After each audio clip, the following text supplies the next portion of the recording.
नमस्कार मंडळी. भाऊ समीरकडे रात्री कनेक्टिकटला पोहोचल्यावर दुसऱ्या दिवशी आम्ही काय काय केलं ते सांगते. सकाळी आई तयार होऊन तिचं देवाचं करत बसली होती. अमोल राधिका सकाळी सौम्य उठायच्या आधीच बेकरीत गेले. त्यांनी तिच्यासाठी केक, बलून्स आणि कुकीज आणल्या आणि हे बघून सौम्या खूप खुश झाली. सौम्या उठल्यावर तिच्या आवडत्या चित्रकलेच्या कामाला लागली.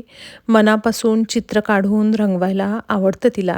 एकीकडे सार्थक ऋतुजा चित्र रंगवत बसले होते. सगळ्यांना आज उपवास होता, त्यामुळे श्रुती राधिका सगळ्यांसाठी साबुदाणा वडे बनवत होते. श्रुतीने आधीच सगळ्यांसाठी रसमलाई बनवून ठेवली होती. सगळ्यांना फराळ दिला. सगळ्यांनी फराळ केला. मुलांसाठी राधिकाने गरम गरम आलू पराठे बनवले आणि सगळ्यांनी आलू पराठे खाल्ले. त्यानंतर मुलं सगळे फेरफटका मारायला बाहेर गेली.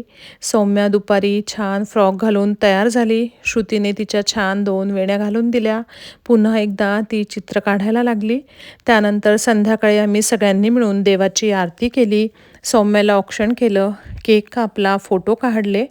दुसऱ्या दिवशी दुपारी तिच्या शाळेतल्या मित्रमैत्रिणींना बर्थडे पार्टीसाठी बोलवलं होतं. घराच्या जवळ असलेल्या सुपरचार्ज इथे आम्ही सगळेजण जमलो. सगळ्या छोट्या मुलांना बघून खूप छान वाटत होतं. जणू छोटी छोटी फुलपाखरं इकडून तिकडून बागडत होती. मुलांचे पॅरेंट्स मुलांना घेऊन आलेले होते. अमेरिकन लोक पण आपल्यासारखे साधेच असतात. एकमेकांसोबत सगळे छान बोलले. सौम्याने केक कट केला. सगळ्या मुलांनी ट्रॅम्पोलिन खेळले आणि मुलांना खूप मज्जा येत होती. त्यानंतर सगळ्यांनी केक आणि पिझ्झा खाल्ला आणि मोठ्या मुलांनी गो कार्टिंग केले आणि मोठ्या मुलांना पण खूप मज्जा आली.